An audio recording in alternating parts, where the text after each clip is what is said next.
Ladies and gentlemen, welcome to the Ride Mechanic channel. How the heck are you doing today? Alright, today's show. Let's put the brakes on a little bit. Well, actually, let's trim it out a little bit. Today's show, I want to talk about trim brakes. Let's get into it. Now get ready. Here we go. Okay, if this is your first time to the channel, welcome. I'm glad you made it. Check out some more videos. I've got plenty of them. Alright, this is one of those topics that's really charged. A lot of us out there absolutely hate trim brakes.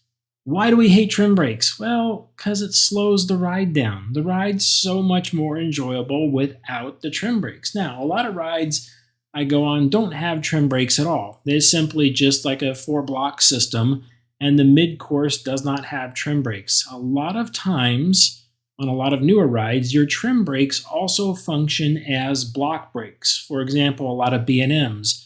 The mid-course brakes or block brakes will also do the trim function. So what is trimming a train? Trimming a train is basically taking speed off of the train as it goes by. Now there's a couple reasons why manufacturers do this, some intended, some unintended, but it's important to understand why. So let's go back to the beginning. When manufacturers started making longer roller coasters, they started valleying the train more often. So what does valleying mean? Valleying means that the train did not make it back to the station. It stopped out on the track somewhere. So the manufacturers had to adjust the slope at which the train ran. So if you look at a train, you look at the track, I should say, the train will basically go every, let's say, 300 feet, and then the track elevation has to drop X amount of feet in order to keep the speed consistent. Kind of like the slope on a roof. You have to go so far in order for the water to actually run off and not just stand and pool. So one of the things manufacturers started doing is they started sloping the ride more to where the speed would build up more and more at the end. Well, the manufacturer has to design it for minimum standards. Like a minimum standard would be in the morning time, cold, with a little bit of wind. They still want that ride to come back. So they have to make sure that it will make it unloaded in the morning time with a little bit of wind, and the ride still makes it back. Barely, but it still makes it back. On the opposite end, well, not all the rides run like that. In fact, it's blistering hot in the middle of the day, and it's fully loaded with people. That thing's gonna move really fast. So what's the problem with making a train go fast? Well, it eats up stuff. What does it eat up? Well, it eats up road wheels, guide wheels, upstop wheels. It's basically harder on the train the faster it goes. Also, depending on the design, it could be putting more stress into things like the wheel carrier. It could be putting more stress into the wheel carrier. It could be putting more stress into the train. So one of the things they have to do is they say, well, we don't want it to go super, super fast. So how do we make a train come back in the morning time and not go super fast in the afternoon time? Well, they started putting brakes out there on the ride. Now, earlier brakes were pneumatic pinch brakes. They pretty much look exactly like one of these guys right here. All you do is you put air pressure to these brakes and they'll close. So what mechanics used to do is they would go out there at some point in time and they would basically energize those brakes. And they would say, okay, we're going to turn those brakes on. And then they would set the pressure, the air pressure putting to those brakes. So the more pressure that's inside these bladders, inside the brake, the more pressure that's there, the tighter these things will squeeze, the more they'll slow the train down. Okay, so when mechanics used to go out in the morning time or in the afternoon time and set the trims, what they would do is they basically go out and they would adjust the air pressure down below to go into that brake. So you would go up depending on the day, the ride, everything else. There was no set formula. They would go up there and essentially take the air regulator on the brake panel station and they would just turn it up until it was wherever they wanted to be. Or maybe they'd open the valve and just verify the pressure was set at 30 psi, 20 psi, something like this. So the brakes had the ability to slow the train down, but they did not have the ability to stop the train in these cases. So in areas where the brakes also needed to function as a block, there would be two air regulators. Vekomas had these as well. One regulator is for your trim or your low pressure. Your other regulator is for your high pressure or emergency stop. So what happens is that while the brakes are sitting there static, they're running, let's say, 25 psi into the brakes, just enough to grab a hold of the train and slow it down a little bit. And then when the ride needs to stop, like there's a vehicle ahead, the block ahead is occupied, or the ride operator said, whoops, e-stop, and hit the e-stop, then they would go right to their line pressure, which is generally around 100 psi for most brakes. So this allowed dual function to the brake. Well, at some point, the manufacturers got in these PLCs that were able to control everything out on the ride. And then a lot of manufacturers started watching the speed through the PLC. So what they were able to do is, instead of saying, oh, we're just going to have the brakes on or off, they were able to give the ride operator or maintenance control of those trim brakes. That was the first step, was control. So at the operator's panel, you would start seeing these trim brakes to enable or disable. So operators would generally watch the overall course time. Once the train left the lift hill and showed back up to the brakes at the end, they said if it was under this time, let's just say if it was under 2 minutes, they would say the train's going too fast. Turn the trim brakes on. Reach over to the panel, turn the trim brakes on. Now, I've heard this from operators that some rides are still this way. Some rides, they've locked that up with a maintenance function. They said, nope, only maintenance can touch the trim brakes. But it's kind of necessary, especially in parks where you have a big temperature swing out there, where it could get really cold to really hot all of a sudden. Then you need more finite control of that. So what better finite control than to simply just let the processor do it itself? So they started watching the speed digitally on the ride. And then they would start using real-world inputs, timers, and values to say whether the train was going too fast or not fast enough. So then you had a reactive PLC, basically, that was able to make the decisions for the operator every cycle, train by train. So if you had an unloaded train leave the lift hill, it might show up at its mid-course run, and when the block brakes up there, or mid-course trim brakes, watch the real-world data come in, it could say, nope, that train is moving under the target speed. Go ahead and open the trim brakes. And it opens the trim brakes up, and the train goes right through untrimmed. Other trains will leave the top of the lift hill, and they'll show up fast. And it goes, okay, going too fast, leave the trim brakes on or applied, and we will trim the speed of the train out. One ride where I was able to see this in really good contrast, and I've got a video of it, which I'll show you, is the Monster at Adventureland. Adventureland is the park closest to me. The Monster is a Gerslauer infinity coaster that basically leaves its trim brakes applied all the time. The brake fins sit down there and they stay in the up position. It's only when the train leaves the top of the lift hill that this brake fin goes down. So it's essentially letting a slow vehicle pass by. Basically, the way this works is that it sits down waiting, and then when the train passes by a couple of proximity sensors, if the train is going too fast, it'll raise up and apply. Otherwise, it stays down, even in power failure case. That way, it doesn't slow down an already slow train. A lot of this stuff is done for the longevity of the ride vehicle, so it puts less stress into the frame. There are some rides out there, however, that are on the cusp of a restraint zone.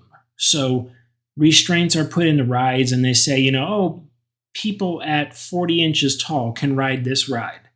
Well, there's no real inversions to this ride. There's nothing crazy. So what is it? Well, it produces enough G-force to where you need someone 40 inches tall to withstand the G-force. I've said this in other videos before. A lot of the height rating is G-force versus time versus your bone density. So they've said it puts this much G-force on the rider over this period of time. Riders under a certain bone density cannot handle whatever that g-force was. So they use a chart to get bone density and age, which gives you height. So that's the reason why you say, like, oh, a little tiny kid can fit safely in that restraint, but the height requirement is 56 inches. But that restraint will clearly hold a little kid 35 inches. Well, it's not because of the height getting in the vehicle and the restraint holding them properly a lot of the times. It's because that out there on that course, they're experiencing a lot of g-force. And they said people under 50, we'll just say people under 48 inches. We'll use 48. People under 48 inches can't withstand that g-force that well. It actually affects their body too much. So they're not old enough. They need to grow more. So it's just bone density versus height versus age.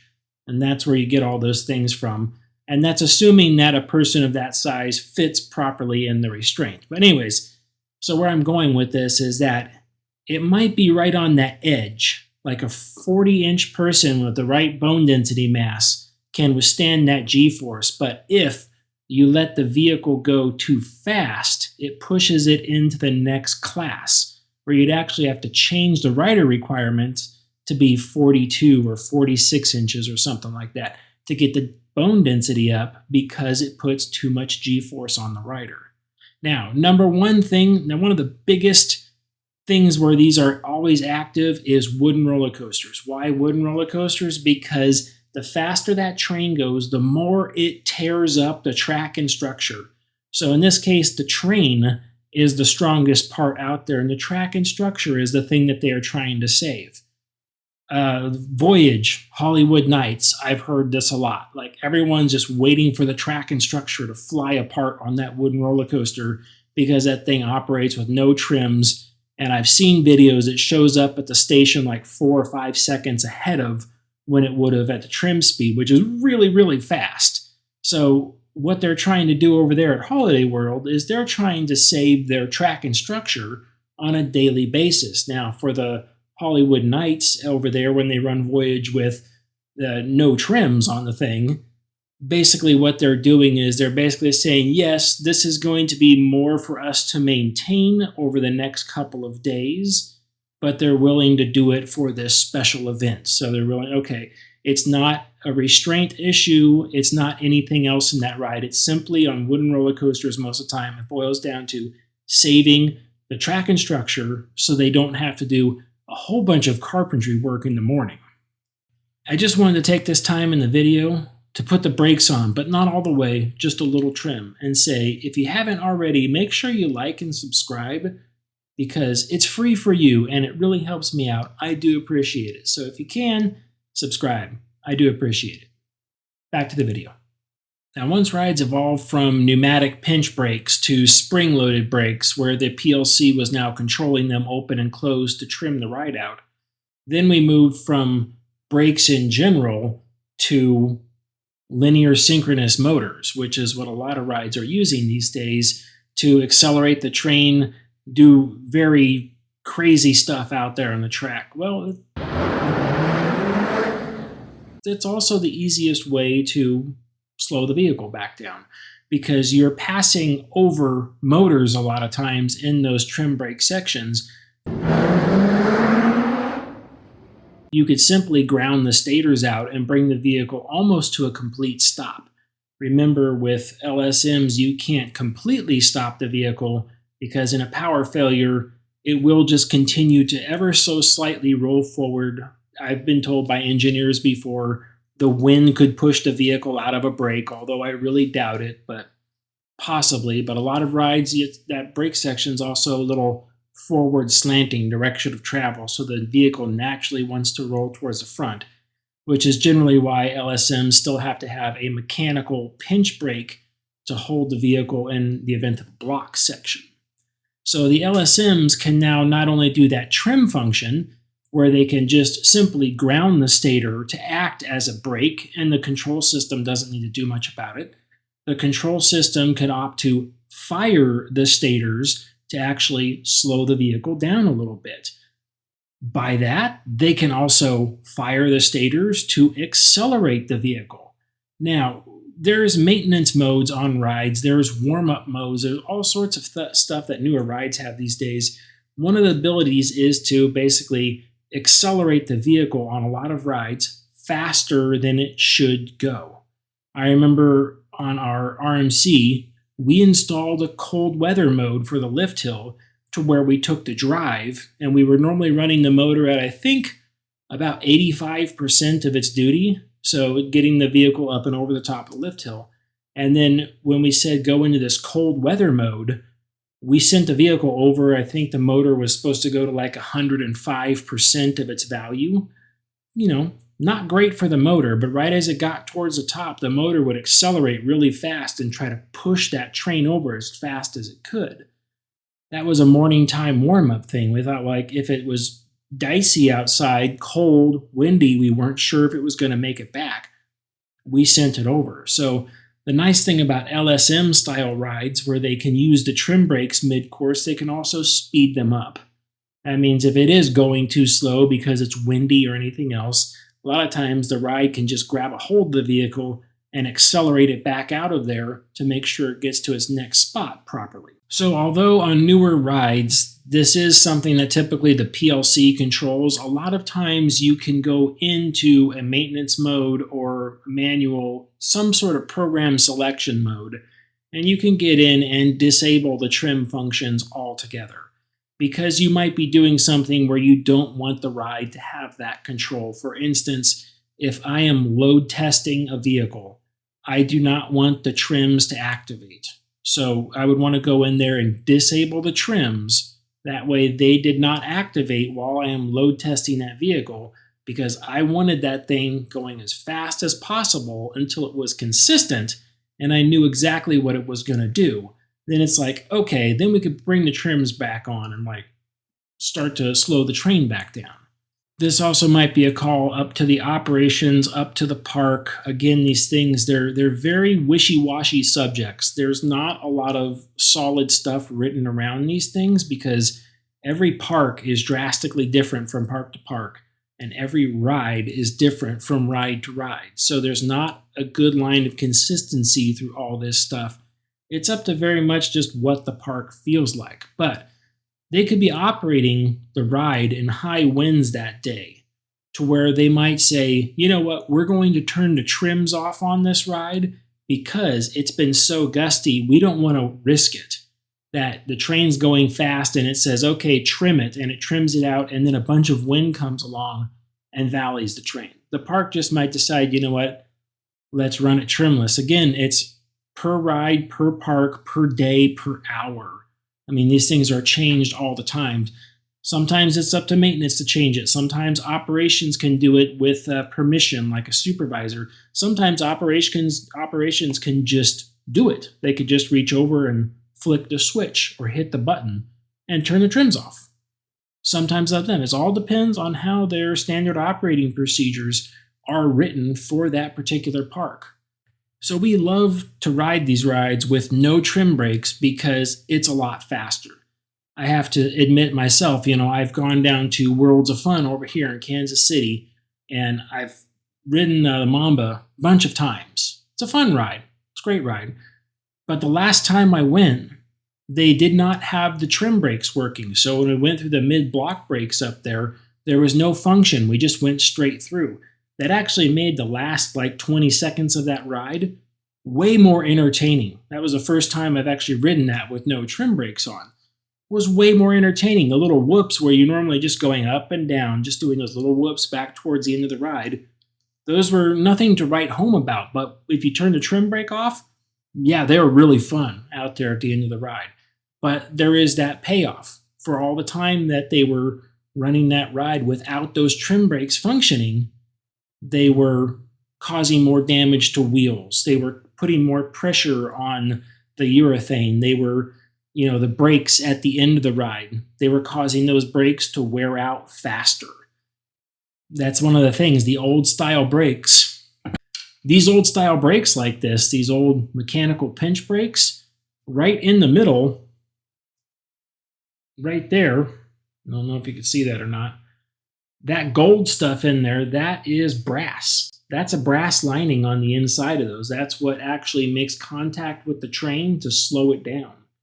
So as long as these things are just sitting there and the train hits them every single time, you wear these things down so fast. And it's a lot of effort to take these little brass pads off of there, put brand new ones on because they go the full length, put new ones on, and then take the skis out there and replace them. That is a lot of work.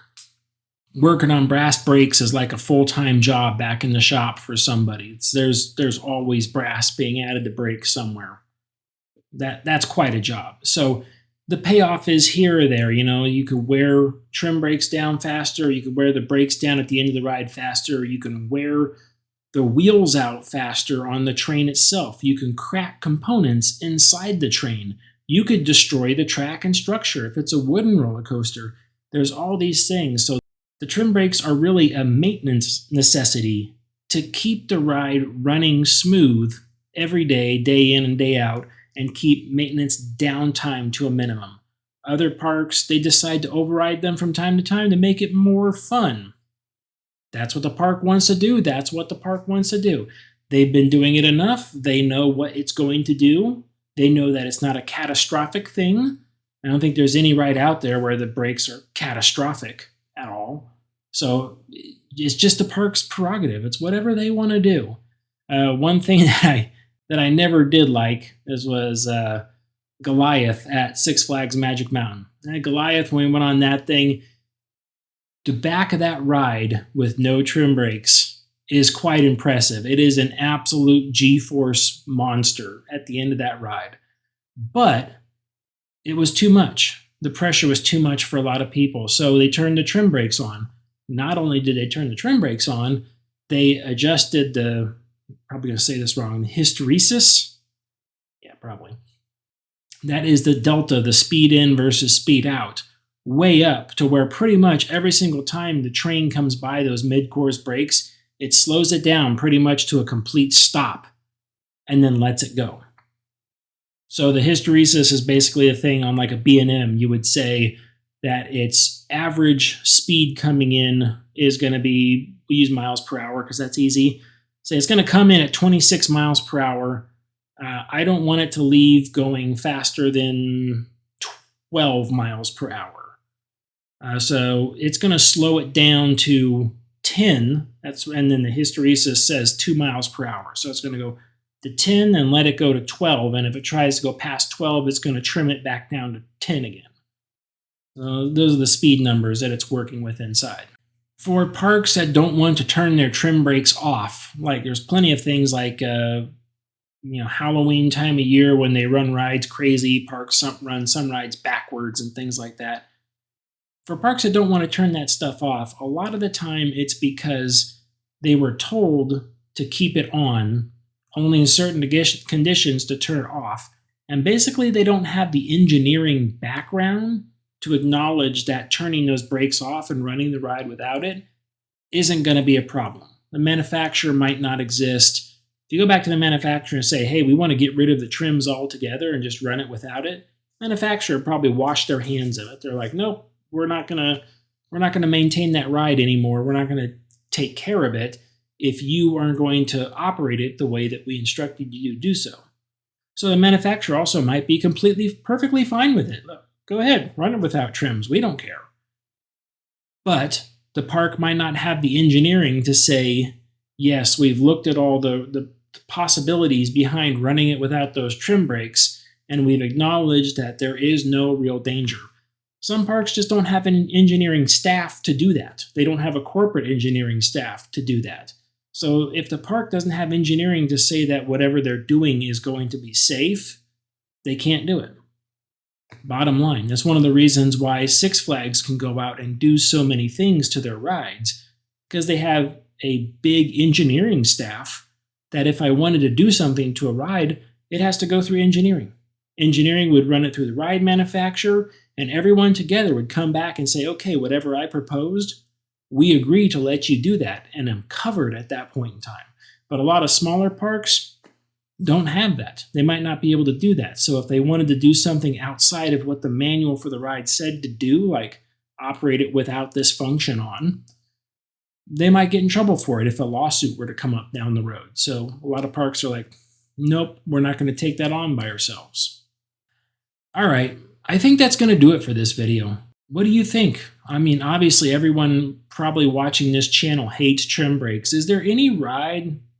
Let's find the opposite side of this in the comments down there. See if anybody has it. Is there any ride that you're like, oh yeah, you have to have the trim brakes on this ride? Like there's something like, have you ridden a ride where it was without trim brakes and it was like, no way, but like as a rider, you're like, yeah, you have to have the trim brakes on ride blank, whatever it might be. That would be interesting to know, because honestly, I can't think of one, but I don't get out to a lot of stuff either. A lot of people have gone way more places than I have. All right, like, subscribe, share, do all that stuff downstairs. It does help me out. I do appreciate it. Still trying to grow my channel. Almost to 1 million subscribers. No, we're close to it. Never mind. Anyways, almost to 21,000 subscribers. That's really cool. 21,000. That's a lot. I appreciate everyone out there coming back, watching another video time and time again. You guys are the real legends out there. If you want to contact me, you can always comment downstairs. I've got more and more stuff going on these days. It's harder for me to do. You can always email me at ryantheridermechanic@yahoo.com. Can't promise I'm going to get back to you there, but I try to look at everyone's email when it comes in. As always, stay off the air gates.